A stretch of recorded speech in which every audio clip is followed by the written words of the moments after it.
Bonjour à tous et on se retrouve aujourd'hui pour une nouvelle vidéo et on se retrouve sur une vidéo que vous attendiez depuis un bon moment sur KDM. Et oui, donc là on commence, ça y est, c'est parti, on commence la campagne, on y va pour de bon. Alors dans cette vidéo il y aura plusieurs choses. En premier il y aura des informations concernant le jeu et concernant voilà comment ça va se dérouler entre guillemets. Le deuxième point, ça sera des dédicaces. Dans cette vidéo, je dois faire deux dédicaces à deux personnes. Et la troisième section de jeu, on va dire, ça sera le gameplay de la vidéo. Donc je vais faire une timeline en bas, donc vous pouvez sauter des étapes si ça vous intéresse. Je vous conseille quand même d'écouter les infos, ça peut être important pour la suite de la campagne, pour comprendre. Je vais commencer directement donc du coup avec les infos. Donc les infos KDM. KDM, il faut savoir que c'est un gros jeu. C'est un jeu qui est énorme, dû par son prix déjà et aussi par sa qualité de matos, le nombre de cartes. Enfin, c'est vraiment impressionnant. Il y a vraiment énormément de choses. Comme il y a énormément de choses, il y a aussi énormément de règles, ce qui est logique. Il faut savoir qu'il y a à peu près 100 pages de règles dans le livre, hein, donc le livre qui est ici. Voilà. Donc là, vous avez à peu près 100 pages de règles pour le jeu. Donc évidemment, j'ai lu les 100 pages, mais je ne suis pas un robot. En plus, évidemment que c'est tout en anglais, donc je ne pourrai pas tout retenir, évidemment. Donc si jamais il y a des erreurs ou s'il y a des choses à corriger quand je vais jouer, n'hésitez pas à me l'écrire dans les commentaires. J'apprendrai évidemment le jeu avec vous également. Pour info, je n'ai encore jamais joué, donc c'est vraiment une partie découverte. Voilà. Et il y a des choses aussi qu'on va découvrir en jouant, parce que malgré le fait d'avoir lu les 100 pages, comme je vous ai dit, je ne peux pas tout retenir. Par rapport à ce point, justement, il faut savoir qu'il existe à ce jour un livre qui a été traduit en français des règles. Donc c'est un exemplaire qui est très limité, hein. Il n'y en a pas beaucoup il y en a pas beaucoup qui ont été faits, qui ont été édités. Et si jamais vous avez ce livre en vente, eh ben, sachez que je le recherche. Donc si jamais, je sais pas, vous connaissez quelqu'un qui vend livre, VF de KDM ou si vous le vendez, n'hésitez pas à me le dire. Parce que comme ça, je vous l'achète si vous voulez. Donc pourquoi ça? C'est pas que l'anglais me dérange, mais c'est que déjà pour vous montrer, ça sera mieux pour vous que ça soit en français, déjà, je pense. Et voilà, et puis même pour la compréhension, je pense que le fait que ça soit en français, c'est mieux parce que des fois, on lit en anglais, comme je suis pas un anglais natif, ben, je comprends des fois peut-être des phrases à l'envers, vous voyez.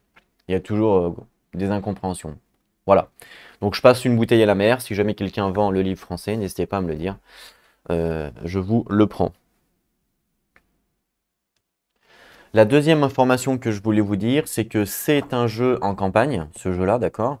Et donc, en fait, je vais devoir diriger une colonie. Voilà, une colonie de différentes personnes. Donc, j'ai demandé dernièrement, justement dans l'onglet communauté de la chaîne, de m'inscrire des pseudos et des prénoms pour ceux qui voulaient participer à cette campagne. Il faut savoir que du coup, ce que je vais faire, c'est que je vais faire une semi-campagne interactive, entre guillemets, où vous allez pouvoir gérer votre perso. En fait, quand vous allez avoir un personnage, vous allez pouvoir définir le stuff que vous voulez par exemple avoir. Vous allez pouvoir aussi définir si oui ou non vous voulez partir en chasse. Voilà, donc par exemple, on aura une liste de personnes dans la colonie. Donc je sais pas, par exemple on va être 15, je dis une connerie, hein, mais par exemple on va être 15 et il y en aura 4 qui devront partir en chasse. Quand vous partirez en chasse, vous pourrez mourir, évidemment, parce que c'est dangereux, c'est un jeu qui est compliqué en plus. Mais vous pourrez aussi progresser. Plus vous allez partir en chasse, plus vous allez progresser, et puis peut-être que vous pourrez aussi partir en retraite, vous voyez. Donc, n'hésitez pas à m'inscrire vos pseudos ou vos prénoms dans les commentaires pour ceux qui veulent participer, sachant que comme je l'ai dit dans le post de la communauté, vous pouvez aller le voir, vous pouvez aller le lire. J'ai autant besoin d'hommes que de femmes, puisque il y aura toute une gestion, je crois, de reproduction aussi, pour pas que notre colonie tombe à zéro, parce que sinon c'est game over, entre guillemets. Ok? Donc voilà, n'hésitez pas à me dire dans les commentaires si vous voulez participer ou pas à la campagne. Donc là, j'ai déjà relevé quelques pseudos, quelques noms pour le commencement et aussi pour le début de la colonie. Donc n'hésitez pas à m'en rajouter. Et puis suivant s'il y a des morts ou s'il y a des gens qui reviennent, je rajouterai au fur et à mesure. Donc ça, c'était pour les infos. Je pense pas avoir oublié quelque chose. On va passer maintenant aux dédicaces. Donc j'ai deux dédicaces à faire. La première dédicace, c'est à mon ami donc Cipher, que vous le connaissez certainement, il est sur le Discord. Alors pourquoi je fais une petite dédicace à Cipher? Alors pour une seule et raison, c'est qu'en fait il m'a envoyé, sans que je lui ai demandé, hein, évidemment, gratuitement, avant même que de recevoir le jeu d'ailleurs, il m'a envoyé des, je vais vous montrer, des objets 3D pour le jeu. Alors là le carton est un peu gros. Pour le jeu, donc il m'a envoyé des pochettes pour le stuff, donc il faut que j'achète un classeur évidemment pour pouvoir m'en servir. Et plein d'éléments 3D, regardez ça, regardez tout ce qu'il y a. Plein d'éléments 3D pour le jeu.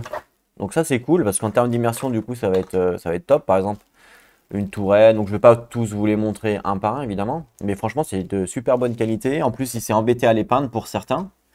Là c'est peint par exemple. Et tout ça, ça va être les terrains du jeu. Donc, au lieu d'avoir, normalement, on a des tuiles, des petites tuiles cartonnées. Et ben là, du coup, j'aurai des éléments 3D. Donc, merci à lui. C'est évidemment que je lui fais une dédicace. C'est logique. Il m'a même imprimé donc ça. Je suppose que c'est pour mettre des cartes, mais je ne sais pas réellement l'utilisation. Alors, je sais pas, n'hésite pas à me dire, Cipher, pourquoi tu l'utilises. Donc, je suppose que là, tu mets des cartes, là aussi. Là, c'est pour mettre des cartes, mais quelle carte exactement? Je ne sais pas. Est-ce que c'est pour l'IA? Peut-être c'est pour le monstre. Ouais, n'hésite pas à me le dire. En tout cas, merci à toi de m'avoir envoyé ça. C'est super, super apprécié, clairement. Et clairement, je vais l'utiliser dans la campagne et dans les vidéos pour plus d'immersion. Donc ça, c'était la première petite dédicace. Merci à toi. Et la deuxième dédicace, parce que évidemment, je lui avais promis aussi que je lui ferais une dédicace. C'est un grand homme, hein, c'est Monsieur Grand Barbe. Donc pour ceux qui peut-être qui connaissent. Donc Martin Grand Barbe. Donc, qui c'est Martin Grand Barbe? Donc, Martin Grand Barbe, c'est un peintre professionnel. Je dis bien professionnel. C'est un peintre professionnel qui, je crois, qui travaille pour Monolith ou pour Mythic Game, un des deux, je ne sais plus exactement. Puis je les confonds. Et en fait, grâce à lui, si vous avez aujourd'hui une vidéo de KDM, c'est entièrement grâce à lui parce que c'est lui qui m'a vendu son jeu, déjà, dans un premier temps. Et en plus de ça, il m'a peint les 4 premiers survivants et le lion. Vous imaginez? Et c'est fait par un professionnel. Donc ce qu'on va faire, on va lui rendre hommage et on va regarder tout de suite ses peintures en vidéo. On va commencer par un des persos emblématiques. Donc il faut savoir qu'au début, quand on commence, il y a 4 personnages, 4 survivants, avec un monstre, un lion. Hein. Pour ceux qui ont vu le prologue, là, vous avez compris l'histoire, mais on la reverra au pire au début de la campagne. Mais je vous invite, si vous voulez, à aller retourner voir le prologue, comme ça vous avez vraiment l'histoire à fond. Le premier personnage qu'il m'a peint, alors il n'y a pas forcément de nom, hein, que c'est à nous de définir les noms. Regardez ça, la peinture, comment que c'est impressionnant. Franchement, je suis sur le cul. Hein. C'est impressionnant. La couleur de peau, avec ses reflets, waouh, c'est juste insane. Je sais pas comment on arrive à un tel niveau de peinture. Moi, je suis une grosse bille, hein, clairement. Mais waouh, la barbe en plus, regardez ça, la barbe. Enfin, je sais pas si vous voyez bien, parce que bon, avec la caméra, évidemment que c'est compliqué. Mais il a fait du blanc sur la barbe. Il a même fait les yeux. Alors c'est tout petit, on voit pas bien. Mais c'est juste... j'adore. Franchement, j'adore. Notre premier survivant. Waouh, franchement, il est impressionnant. On pourrait les regarder pendant des heures, tellement que c'est vraiment joli. Donc ça, notre premier survivant. Le deuxième. Alors, je vais vous montrer celui-là. Donc le deuxième survivant, même chose. Voilà. Regardez ça. Les yeux, au niveau des yeux, regardez ça. Alors, je sais pas si je peux zoomer à mort. Mais regardez les yeux. Il a même fait... Enfin, vous vous rendez pas compte, mais c'est tout petit en fait. Hein. Donc, il a fait les traits sur les yeux, sous les yeux. Waouh, c'est impressionnant. Il a fait des coupures. Regardez ça sur le bras. Il y a des coupures au niveau du lion. Enfin, c'est juste... c'est insane, hein, comme on dit. C'est waouh, c'est vraiment impressionnant. Regardez ça, sur les jambes, il y a des coupures. Vous avez vu ça? Des griffes, le sang qui coule et tout. Enfin, waouh, non, c'est vraiment, vraiment bien. Je suis vraiment content. C'est vraiment du bon travail qu'il a fait. Donc, vous pouvez le contacter sur Facebook hein, si jamais vous voulez faire peindre vos figurines. Alors, je ne sais pas s'il fait les particuliers, parce que comme il travaille dans une boîte d'édition. Mais demandez-lui, ça coûte toujours rien. Franchement, c'est trop cool. Donc ça, c'est le deuxième. Le troisième personnage, Attention. Voici notre troisième survivant.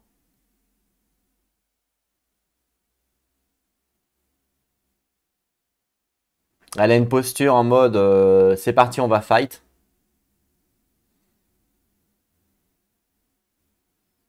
Avec les cheveux blancs.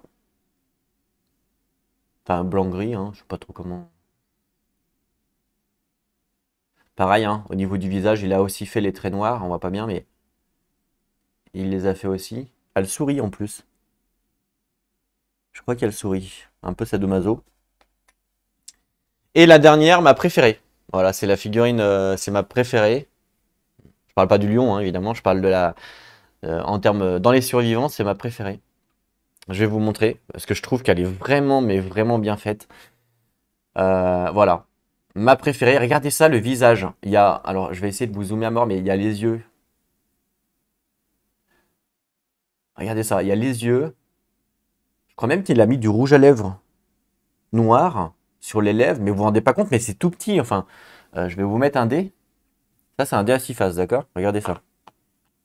Ok, voilà. C'est vraiment tout minuscule. Donc, je sais pas comment il a fait pour faire ça, pour faire de limite du rouge à lèvres. Enfin, c'est, je sais pas les pinceaux qu'il doit avoir, mais c'est vraiment minuscule, quoi. Et le visage, il est tellement bien fait. J'aimerais vous montrer le visage de près, mais voilà, la caméra, elle a du mal. Elle veut pas plus. Non, elle veut pas plus. Ça sera comme ça. Regardez ça. La cuisse. La griffure au niveau de la cuisse. Ah non, ça c'est vraiment ma... Bah, c'est ma figurine préférée. Voilà. C'est celle que j'adore en fait. Avec ses effets de lumière sur les jambes, c'est waouh, impressionnant. Voilà. Et le monstre. Donc le premier monstre du jeu que l'on doit combattre, c'est le lion. Voici la bête. Voici le lion. Pareil, c'est vraiment stylé. Avec des effets de lumière aussi. Regardez ça, la gueule, il est en sang le truc. C'est vraiment... Les griffes sont en sang, c'est vraiment stylé, j'adore. Il a vraiment un regard bah, prononcé, hein. Voilà, franchement, moi, si je l'ai en face de moi, j'ai pas envie de l'attaquer, j'ai envie de courir, hein. Voilà, stylé, hein. Toujours ce côté un petit peu... il a bien respecté ce côté un petit peu clair de la peau, parce qu'il faut savoir qu'ils sont dans le noir à la base, les survivants. On sait pas trop où ils sont d'ailleurs. Ils sont dans le noir, donc le fait d'être dans le noir, on a plutôt l'aspect comme ça un peu éclairé. Donc vraiment sympa, hein. Avec ses effets de sang là sur les pattes. Non, vraiment cool, hein. Franchement, merci à lui, déjà. Et voilà, pour cette petite dédicace et pour ces très belles peintures. Donc n'hésitez pas à retourner voir sur son Facebook. Il y a des peintures, je crois qu'il met des photos souvent. Donc voilà, merci encore à lui pour cette superbe, pour ces superbes figurines. Alors je lui demanderai peut-être, alors il faut savoir que dans le jeu il y a un phénix en monstre. Phoenix, il est énorme le Phoenix, hein, il est vraiment énorme, donc le fait de le faire peindre par un pro, ça peut être vraiment stylé. Donc je lui demanderai peut-être de le peindre, je lui enverrai et je pense que ça serait vraiment sympa. En tout cas, vraiment stylé. Voilà pour tout ça. Je pense qu'on va pouvoir passer directement maintenant au jeu, à la campagne. Alors avant de placer les personnages, tout ça, on va devoir suivre un petit peu le livre, voir ce qu'il nous dit. Donc je vais vous le mettre ici. Alors, il y a énormément de pages, hein, il y a plus de 200 pages, je crois, dans le livre. Hop. Alors, on va regarder ensemble. Donc, on nous dit en gros que la campagne se joue en 3 étapes. D'accord? Une étape de showdown. Donc, le showdown, c'est l'affrontement, quand on affronte un monstre. Ensuite, on a une étape de settlement. Donc, c'est l'étape en gros de colonie. C'est là où on va gérer notre colonie. Et ensuite, on a une étape de hunt. C'est la chasse. La chasse qui va permettre de chasser des monstres avant l'affrontement. Pour trouver les monstres, évidemment. Il va nous arriver des choses en allant chasser. Pour avoir un maximum de nourriture aussi pour notre colonie. Et bien, évidemment, il faut bien se nourrir. Donc voici les différentes étapes de la campagne. Et je pense qu'à chaque étape, je ferai une nouvelle vidéo. Une vidéo là, une vidéo là, une vidéo là, etc. Sachant que l'étape de chasse, je pense qu'elle est plus courte que les autres, mais ça fera des plus petites vidéos, c'est pas grave. Donc si jamais vous voulez avoir un perso dans cette campagne, vous pouvez, il suffit de me donner votre pseudo que je vous mette dans la colonie. Et après, à chaque étape, je vous demanderai qu'est-ce que vous allez faire de votre perso. Est-ce que vous voulez aller chasser? Est-ce que vous voulez upgrade votre stuff? Nanani, nanana, ok. Donc voilà, on verra comment ça va se passer, mais je vais faire une campagne semi-interactive. Le début de l'histoire, comme vous l'avez pu le voir donc sur la vidéo donc d'introduction, commence comme ça directement. On est jeté directement dans l'eau. Hein.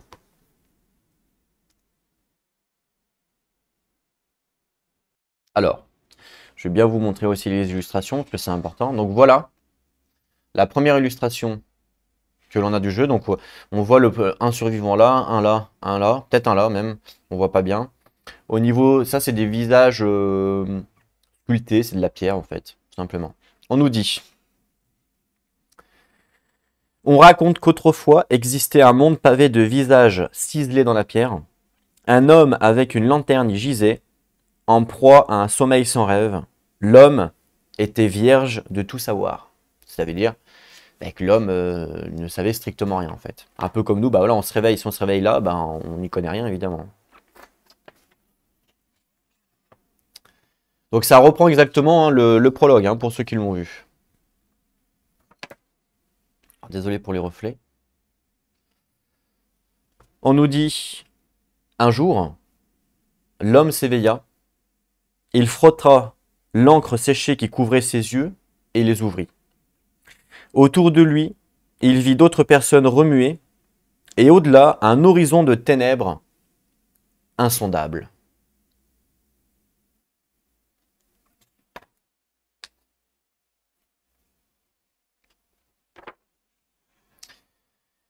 Une femme s'approcha de l'homme à la lanterne, sa douce main lui caressa le visage. Ils échangèrent aucun mot. Ils étaient un mystère l'un pour l'autre. On ne sait même pas s'ils savent parler, déjà. Voilà. On ne sait pas, puisque vu qu'ils nous disent que l'homme ne connaît rien, ça se trouve, ils ne savent même pas parler. Ouh là là, qu'est-ce qui se passe? Soudain, un monstre émergea des ténèbres, les yeux excités par la faim. Il attaqua.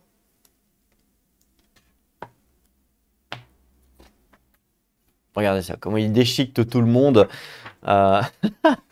C'est abusé. Ah oui, pour info, ce jeu est interdit moins de 18. Donc voilà, si vous avez des enfants, ne regardez pas la vidéo. Donc là, on peut voir qu'il déchique tout le monde. Hein. Clairement, il est sans pitié le lion. Hein. Ça, c'est clair. On nous dit donc le groupe ne pouvait rien faire contre la bête. Elle déchira leur chair en lambeaux et brisa leurs os entre ses crocs comme de vulgaires brindilles. Certains furent même dévorés entièrement. Eh ben, ça donne pas envie, hein. Ça donne pas envie. Regardez-moi ça, la bête derrière, là.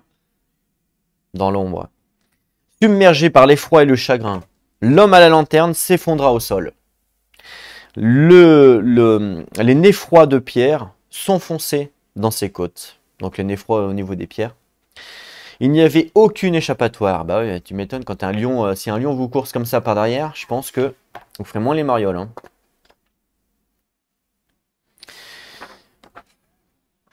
Mais l'homme refusait de mourir. Tâtonnant désespérément les visages de pierre qui étaient froids, il sentit une brèche et tira de toutes ses forces. Un morceau de pierre se libéra, affûté et mortel. Bah, l'instinct de survie, voilà. Quand on en parle de l'instinct de survie, c'est exactement ça. Hein. L'homme à la lanterne se redressa péniblement sur ses pieds, le poing serré sur son arme. Il inspira profondément et rugit dans les ténèbres. Voilà, c'est hein, sa rage qui ressort. Clairement, c'est clairement l'instinct de survie. Hein. Quand vous êtes en danger, votre instinct prend le dessus. C'est comme ça, c'est l'être humain. Et du coup, vous pouvez faire des choses que vous ne penseriez pas faire en temps normal. Comme là, affronter un lion avec simplement une pierre à la main, quoi. Une pierre affûtée. Quelque part dans ce lieu visage de pierre, des hommes et femmes sans nom font face ensemble. Ils n'ont rien sinon le désir de survivre et une lanterne pour éclairer leur lutte. Et voilà, comment commence la campagne. Donc c'est vrai que c'est quand même très, très intriguant, hein, parce qu'on sait pratiquement rien en fait. Hein. Ils se réveillent en mode c'est le début du monde, entre guillemets. Et puis après on nous dit, bah voilà, c'est parti, tu prends un caillou et t'affrontes un lion féroce. Alors autant vous dire que ça va être compliqué. Hein. Est-ce qu'on va sortir vivant avec les 4 personnages? Ça, j'en suis moins sûr. On nous dit donc la première histoire, ça commence maintenant. On nous dit donc d'assembler les miniatures. Elles ont été faites et même peintes. Et on nous dit ensuite que la première chose à faire, c'est de créer notre fiche de personnage pour les 4 survivants. Alors évidemment, moi je l'ai fait en amont. Comment ça se passe? Alors on a donc les survivants. Donc on a une fiche de personnage qui est, alors je vais prendre, alors je vais vous montrer. Hop là. Voilà. Donc une fiche de personnage se présente comme ça. J'espère que vous allez bien voir. Vous avez pas mal d'informations dessus. Alors il faut savoir que je ne connais pas toutes les informations qui sont inscrites dessus puisqu'on découvre petit à petit. Hein, au fur et à mesure qu'on va avancer dans la campagne, on va découvrir des choses. Donc je connais pas tout. En fait, il y a des trucs je sais même pas c'est quoi. Même si j'ai lu, il y a des trucs j'ai pas tout compris. Donc du coup, on nous dit en premier d'inscrire, de nommer notre survivant. La première chose, c'est qu'on doit nommer notre survivant. Et le fait de le nommer, il va avoir automatiquement un point de survie. En fait, pourquoi? Parce que quand on va le nommer, en fait, c'est vraiment sa rage de vivre qui surgit. Et sa rage de survie, en fait. Donc là, j'ai pris les 4 personnages qui ont été désignés au niveau des commentaires la dernière fois pour commencer l'aventure. Nous avons notre premier personnage. C'est l'ocelle, donc c'est la feuille que vous pouvez voir justement ici. Donc c'est l'ocelle, comme je lui ai mis son nom ici, je lui donne automatiquement 1 de survie, puisque on nous dit que quand on nomme un personnage, il prend automatiquement 1 de survie. C'est justement ce que je vous dis, c'est la rage de vivre en fait, tout simplement.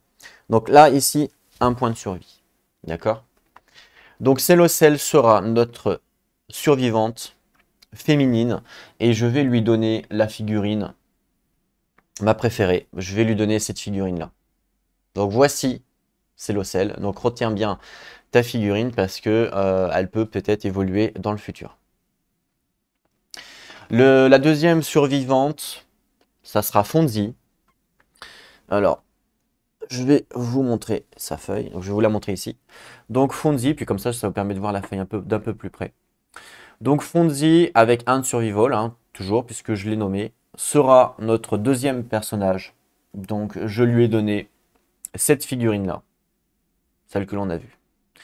Si jamais il y a des gens qui ont passé la timeline, qui sont passés directement au niveau de la campagne, je vous invite à retourner voir les peintures. C'est pendant la dédicace. Pendant la dédicace, vous pouvez voir les peintures de près. Donc, Fonzie, notre deuxième personnage féminin. On va passer maintenant au personnage masculin. Nous avons un personnage emblématique sur le Discord, Pierre-Yves. Pierre-Yves, je t'ai donné cette figurine-là, Pierre-Yves. Alors, il m'a dit, mais pas Pierre-Yves, mais Evolve, ça fait plus dans l'histoire. Mais non, j'aime bien Pierre-Yves, moi. Voilà, ça fait vraiment, c'est bien toi qui es représenté là. On a l'habitude de taper Pierre-Yves. Donc, c'est bien toi, Pierre-Yves. J'ai préféré garder Pierre-Yves, du coup. Donc, Pierre-Yves, voici ton personnage. Sachant que le but, hein, enfin, je vais essayer en tout cas. Quand on aura une colonie et quand tout le monde m'aura donné des pseudos ou des prénoms, je vais essayer d'avoir un personnage par prénom, enfin par aventurier, d'accord? Donc ces 4 personnages que vous pouvez voir là, ils seront pris normalement, si tout va bien, si j'ai assez de figurines, hein, faut voir ce qu'il y a aussi dans la boîte, mais si j'ai assez de figurines, normalement, ceux-là, vous les verrez que quand ils vont vouloir partir en chasse. Parce que quand on part en chasse, ici, vous pouvez gagner des points d'expérience ici, et à chaque fois que vous gagnez des points d'expérience, il va se passer quelque chose, évidemment. Ok? Voilà, et notre dernier personnage, donc justement, hein, ma petite dédicace de Cipher, c'est Cipher. Et je lui ai donné cette figurine-là. Voilà, Cipher.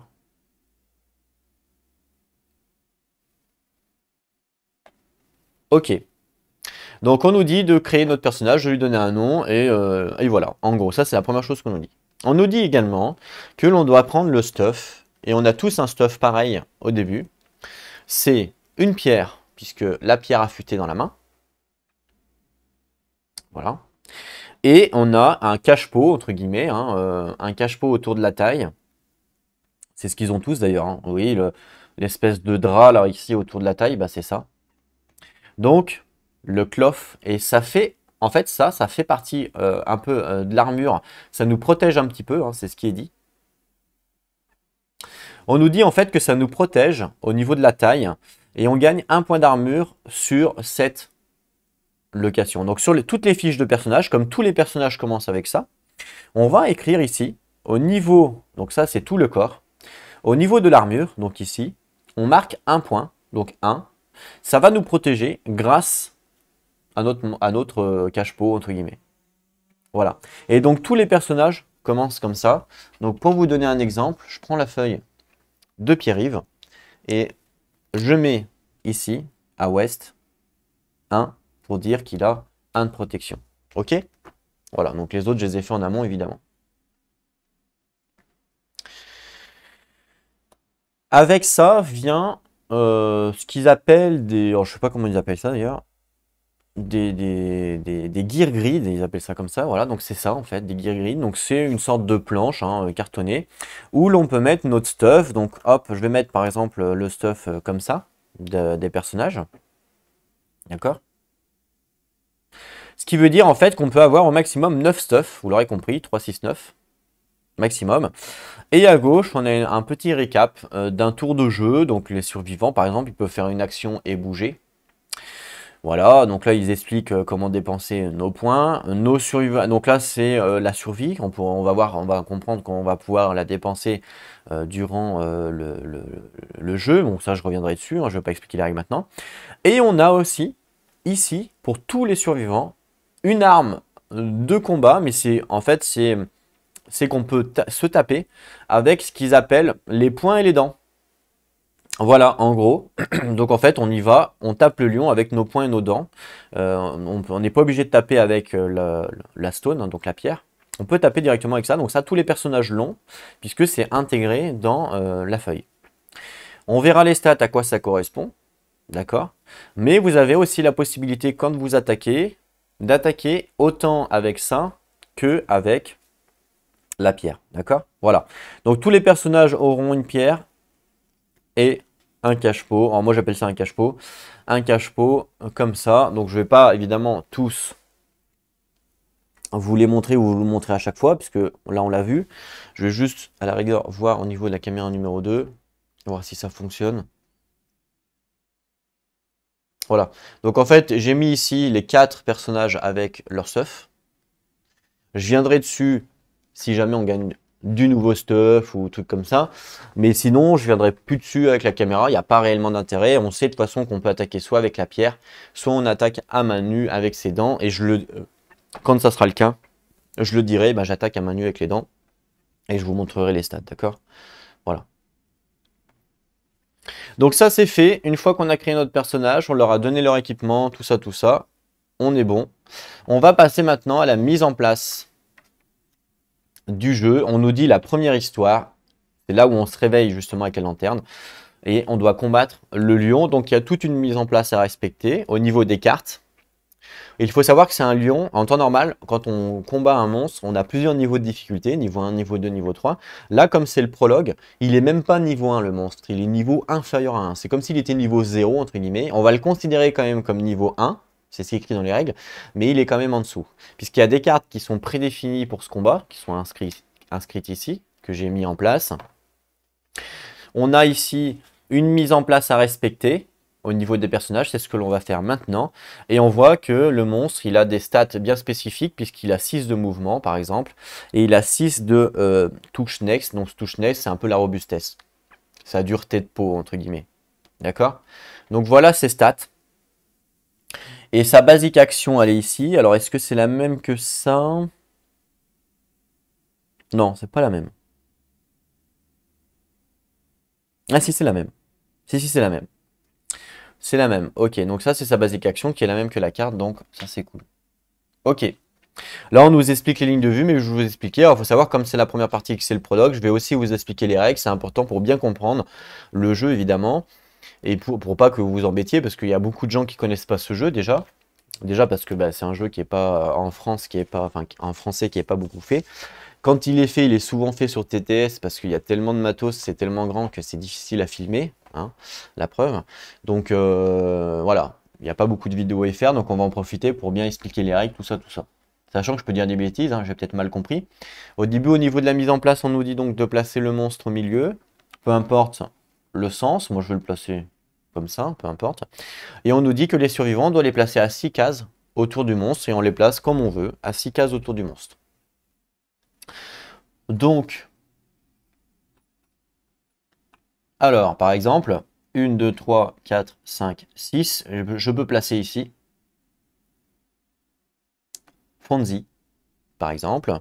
Je peux placer Pierre-Yves. On va le mettre ici. Normalement, il sera à 6. 1, 2, 3, 4, 5, 6. Alors, pour compter, c'est toujours orthogonaux, c'est-à-dire comme ça et comme ça, jamais en diagonale. Ça ne marche pas en diagonale, d'accord? Que ce soit les mouvements, le comptage ou ce que vous voulez, c'est pas en diagonale, c'est orthogonaux. Ensuite, je vais mettre Cipher 1, 2, 3, 4, 5, 6. Donc, je vais le mettre là. Quoique, 1, 2, 3, 4, 5, 6. Je vais le mettre là plutôt, qu'il soit un petit peu plus décalé pour pas, au cas où, se manger, tout le monde se mange le lion, entre guillemets. Et puis, ma chouchoute, mon perso préféré. Donc, c'est Cellophane. N'importe quoi, désolé. Cellocel. 1, 2, 3, 4, 5, 6. Voilà.